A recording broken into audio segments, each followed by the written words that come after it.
families, creating a lifetime of memories. Sadly, some families are denied these important moments due to the sad practice of alienation. These are families divided. Hello, I'm Elaine Cobb. Welcome to this week's edition of Families Divided. It's a sad but true fact that many issues involving alienation in families end up in court for a judge to decide what's best. However, is the court the best way to decide what is in the best interest of children and families? Is it a place conducive to healing families? This week, Dr. Colleen Murray will talk with two attorneys with a great deal of experience dealing with family alienation. She'll talk with Shazia Sparkman and Michael Hiller about what is wrong in the courtroom. Also, we will begin introducing you each week to one of the many speakers who will be making presentations at our fall conference in Durham, North Carolina in September. But first, we'll have Dr. Colleen Murray's interview with attorney Shazia Sparkman and Michael Hiller right after these messages. In families dealing with alienation, communication during conflict is often very difficult. This fall, Family Access, Fighting for Children's Rights, will present a special in-person conference to address that very issue. Using and Refining Interpersonal Skills will be held September 9th through the 11th at the Marriott Research Triangle Park in Durham, North Carolina. You'll learn from experts how to master skills that can reduce anxiety, anger, and stress in alienation situations. Join Event Director Elaine Cobb, the founder and president of Family Access Fighting for Children's Rights, and conference moderator Dr. Colleen Murray as they present a lineup of highly respected experts, including keynote speaker Dr. Jeffrey Gardier, plus presentations by Bill Eddy, Megan Hunter, Dr. Joshua Coleman, Dr. Mark Mosk, Dr. Mary Alvarez, Dr. Sue Kornbluth, Shazia Sparkman, and Lisa Rothfuss. Mark your calendar now, September 9th through the 11th, for Using and Refining Interpersonal Skills, hosted by Family Access Fighting for Children's Rights, Steel Partners Foundation, and PA is CA, Parental Alienation is Child Abuse. Visit familyaccess.info for more details on the conference and secure your attendance. Seating is limited. At Victor's Crown, our focus is on you, our clients. When you arrive, our goal is that you will feel at home, from our welcoming atmosphere to our serene surroundings.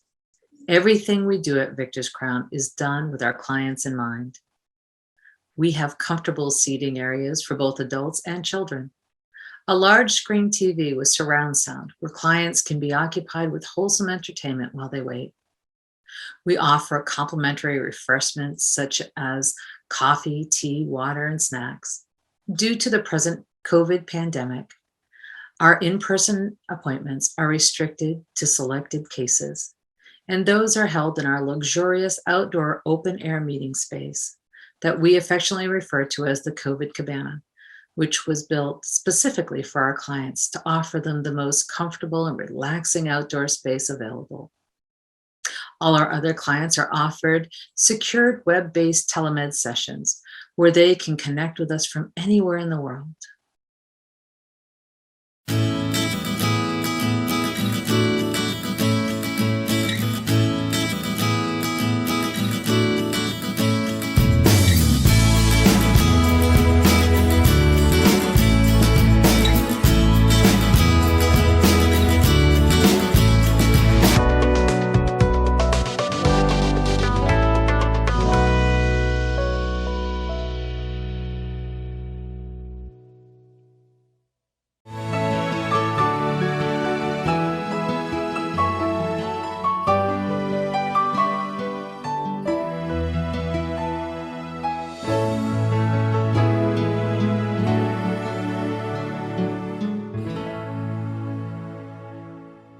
And today I am here with Attorney Hiller and Attorney Sparkman. Hi, Michael. How are you today? I'm doing well. I hope you're doing well as also. I am. And how's everything up your way? Well, here in Austin, it is getting a little colder. We tend to have a lot of warm weather year round, but we do get our cold weather, and a cold front came in this morning, kind of windy actually. Yeah. And Shazia, you're down in Florida. How are things down there? Hi there. Things in Florida are warm as ever. And, we are starting to get pretty darn close to pre-pandemic ways of life, particularly with the openings of the courtroom. So I would say, at least right now, as of recent, getting back to physical courtroom as opposed to Zoom has been the biggest adjustment. Believe it or not, we actually had to adjust to going back to something that came like just every day. But we got so accustomed to Zoom that it is something different. But happy to be here. Thank you for having us. Oh, great. Yes, I'm sure that is a big adjustment going from the Zoom back into the courtroom, and a little more preparation, I would imagine, to get to the courtroom, right? So And time, drive time, all of it. Yes. Right. So, well, I hope that those transitions are made quickly and that they are much more pleasant than how the post-pandemic, how we all got thrown into that, right? With a quick learning curve on how to use everything. At least you'll be back in your own stomping grounds. Definitely love that contact, the human contact, for sure. Absolutely. And that is so important. And especially in the topic that we're going to be talking about today. And we're going to be talking about that, that there's something wrong in the courtroom. And can the court be healing? Right. So before we get into that, I think it'd be nice for the audience to really hear, how did you get started? Michael, how did you get started in this field of parental alienation? Well, actually, when I first got exposed to parental alienation, I didn't know what it was. So I would say about 15 years ago, I started getting cases that I thought they were presenting themselves as false accusations of child sex abuse. And it seemed like I was getting one case after the next like this. And that's bad enough, right? It's horrible that someone's accusing your client of something they didn't do. And the point really was there was no evidence that they were doing these things. CPS investigated and they were dismissed. So it wasn't like I thought it or the client said it. There, any investigation proved there wasn't any child sex abuse going on. But these cases kept presenting themselves that way. And the way I handled them, I just decided that I would never agree to 1 second of supervised possession or supervised parenting time for any of my clients accused of this. And that strategy did work. But too many people, as soon as they're accused, their lawyers say, okay, we'll go with supervised. And we all know what happens. They never get out of it in most cases. But I was determined these people, by all the evidence was they were innocent. And so I stuck with that strategy and it worked. The problem was that wasn't the only thing going on.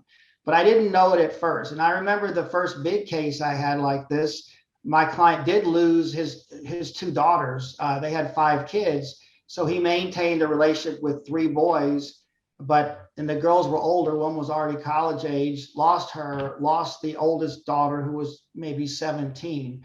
So Right. the mom had really worked on them, but I didn't know what was going on until a few years later. And I had numerous cases like this. But then I met a woman from Houston named Jana Haney, who had been through parental alienation herself and started an organization, had it going for some time with her husband, also a victim, a target parent, if you will, of parental alienation. And the organization was called The Bridge Across, which is still in existence today. But the point is that I learned about parental alienation from her. And I started off with Bill Eddy and high conflict personality. So that's how I got started.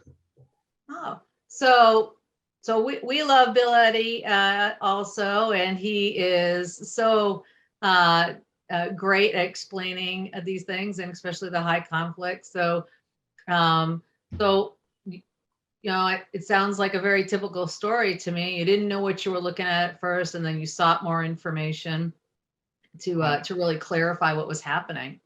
Exactly. What about you, Shazia? How did you get involved with this? Well, it's funny just hearing Michael speaking about this. I mean, I completely relate. I started my career as a prosecutor. I thought that, that was the place that I could make the most impact and change. Family, as I started my career, was always sort of the bedrock in my mind of, healthy communities. And Mhm.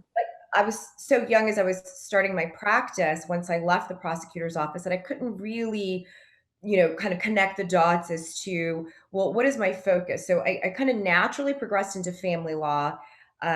Most all of my cases when I founded the firm in 2006 involved high conflict child custody issues.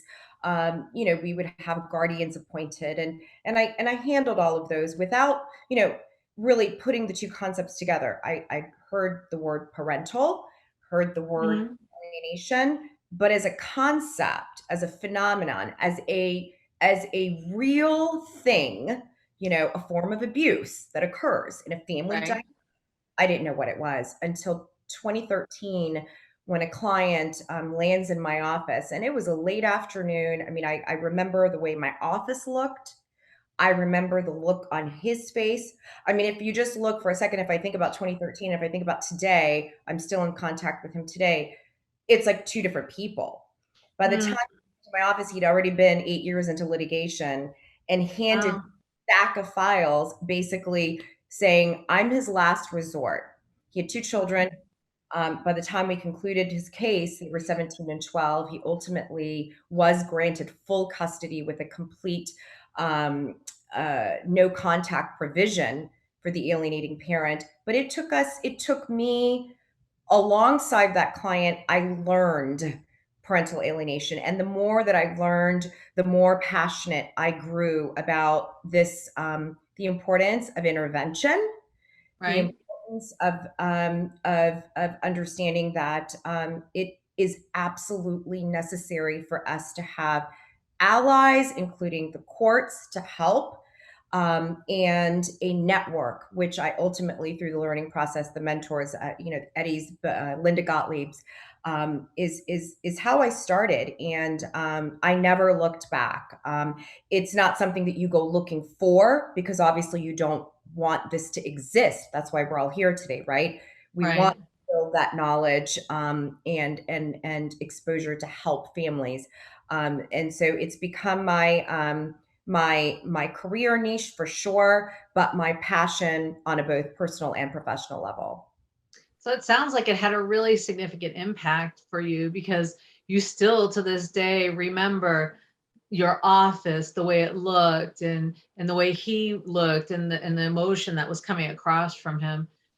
So it sounds like it was really emotionally impacting on you too, that it really was something that struck you as very deeply, the hurt and the pain that goes with it.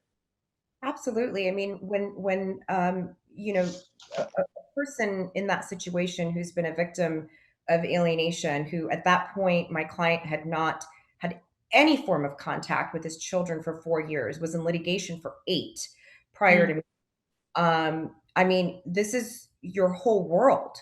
They're coming to you and just landing at your feet, basically saying, help me get my children back. But beyond even just that, help me heal my children. Mm.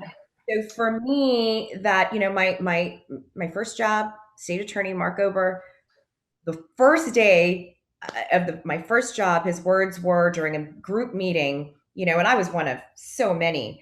With great power comes great responsibility. Spider-Man, right? Yeah. And I stuck with that. I mean, that phrase. I mean, I take it Sure. to heart, but particularly in these cases, because as lawyers, if we can't take that phrase in a case of parental alienation to the highest degree and implement Yes. what that phrase really means, then we're not really, going to make the type of changes that are necessary for us to put a stop to parental alienation, not when it reaches severe, but the Right. moment that it's detected. Right. Early intervention.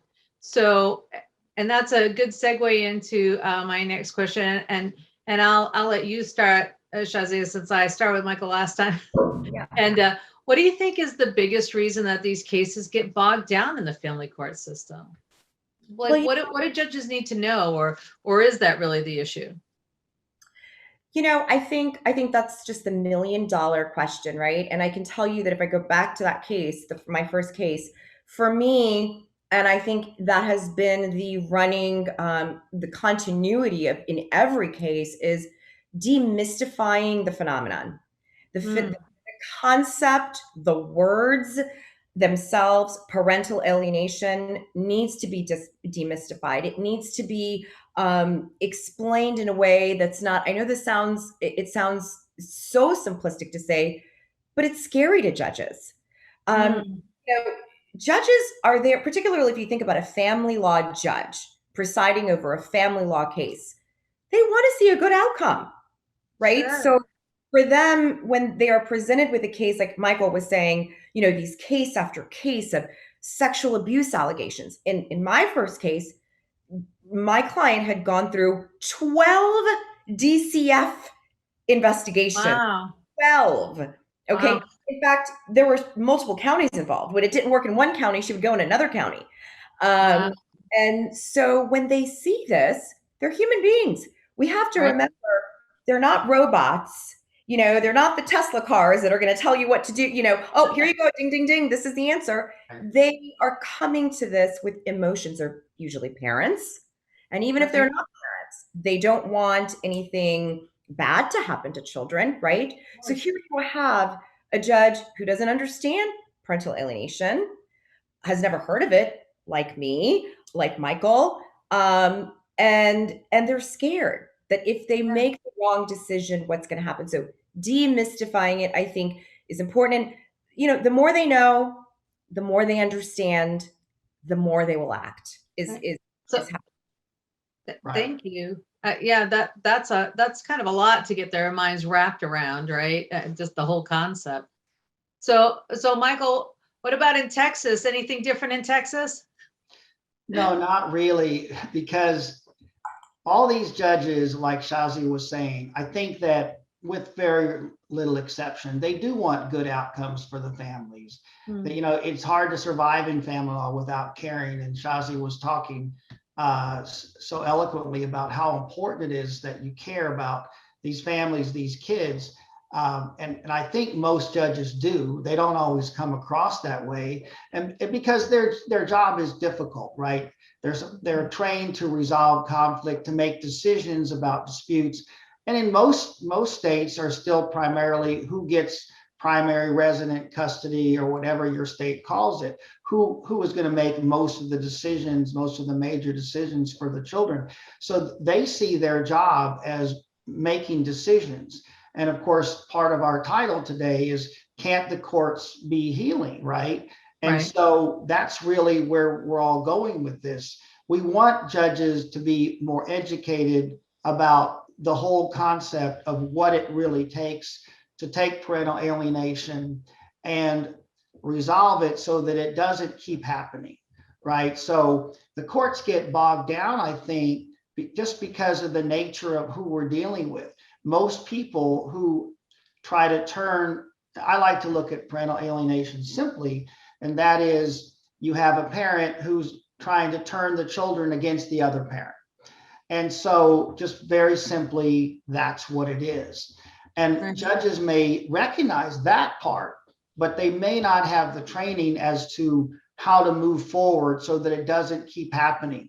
They need to understand, and I think more of them do every day, but they need to understand that we're talking about child abuse, right? And just as you've said, Colleen, you talked so eloquently in our previous conversations about how important it is to see that it's no different than physical abuse, right? So Right. when you turn a child against another parent, you are, yes, it's emotional abuse. There will not be physical bruises, at least not usually. That's then becomes physical abuse, right?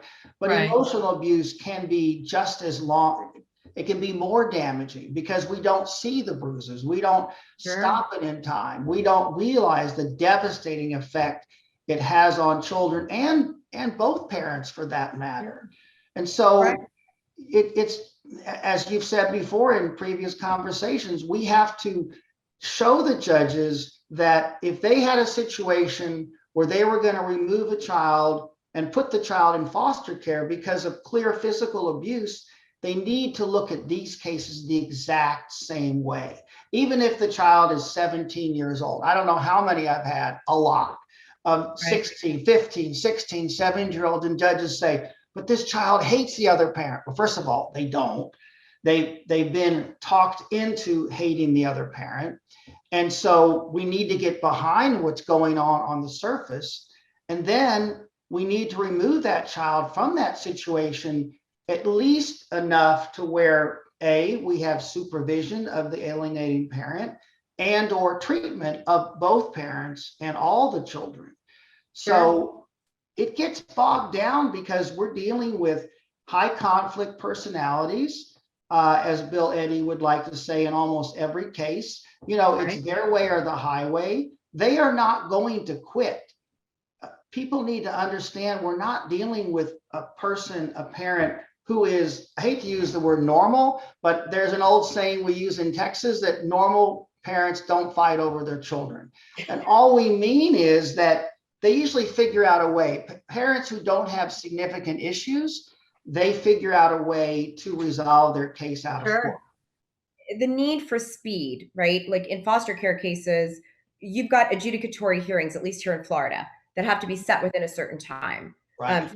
Hearings, adjudicatory hearings. Why? Right? They recognize the need for speed in those types of cases, but yet in a case that presents or there's an allegation made of parental alienation, there is this complacency of pushing it down the road. Well, let us get these evaluations. Exactly. Well, let us do this. And before you know it, the child has been in that same environment for 18 months, right? So if the manner in which the courts move these types of cases, but then I'm jumping ahead of myself because in order to move as quickly and swiftly as they do in these foster care cases, at least on the onset, when there is when a child is initially being sheltered, the concept of parental alienation needs to be identified. If it's identified, then the court will actually, we can move the court to act. So I think that's where the problem is. So we're running out of time, which is astounding to me, but also just the patience that it takes for the alienating parent to continue to go through, the alienated parent to go through this, and just that hope. But that is an intense burden that they carry as they're going through, as we're hoping that the court acts swiftly. Sure. Definitely. So then there's another casualty, right? Right, exactly. The target parent. And if I'm sorry, Michael. Is that okay? Do we have enough time? Well, we're out of time, but we will have you guys back. You guys have been so delightful and so informative, and it's just been a pleasure spending this time with you. Thank you so much for sharing your wisdom and your knowledge about how this feels to you and how you've come to be in this profession. We thank you so much for your time. Thank you for having us. Yes, absolutely. Enjoyed being here. Glad to help. Have you missed an episode of Families Divided? Please check out our YouTube channel. Not only will you find all the past episodes, but you'll also find additional content, including clips from our online webinars from experts in the field of parental alienation. Divorce and co-parenting are a major life interruption for families, especially the kids, but also for parents and grandparents. And it's even worse in blame-filled, high-conflict cases. When parents engage in alienation by turning the kids against the other parent or grandparents, kids suffer. They're denied the opportunity to build the 4 big skills necessary for future resilience. New Ways for Families online class can help. Parents learn to use our popular BIF and EAR skills to calm the conflict and stop the hostile emails and texts. And we even have a class for kids and parents to learn together. Research shows a 75% improvement in joint parental decision-making after this course is taken, plus overall improvements for kids' well-being. Don't wait to make this affordable investment in your children's future and improve your well-being too. Start learning new ways for your family today at conflictplaybook.com. Often, dealing with the issue of parental alienation can seem like trying to untangle the biggest rope in the world. You don't have to untangle parental alienation alone. The XO Foundation offers help through empowerment, equity, and education. Find out how the XO Foundation can help you by visiting thexofoundation.org.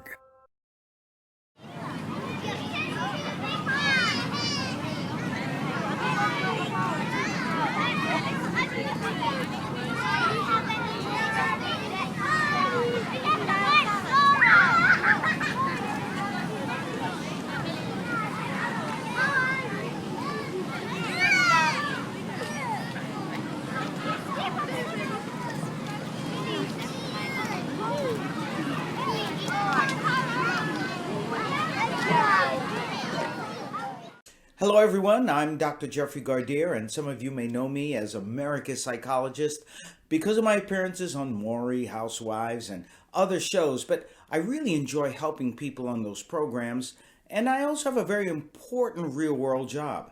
I'm a family therapist who has treated children and parents who have unfortunately been part of the destructive circle of parental alienation. And that's why I'm proud to have been selected as the keynote speaker for the Using and Refining Interpersonal Skills Conference coming September 9th through the 11th in Durham, North Carolina. I'll be speaking on the subject, Parental Alienation, It Can Happen to You. Join us next week on Families Divided when our guest will be Bill Eddy. He'll be talking about the alienating behaviors of some personality disorders. If you'd like to request prayer for your family, please send an email to prayersforfamilies@gmail.com.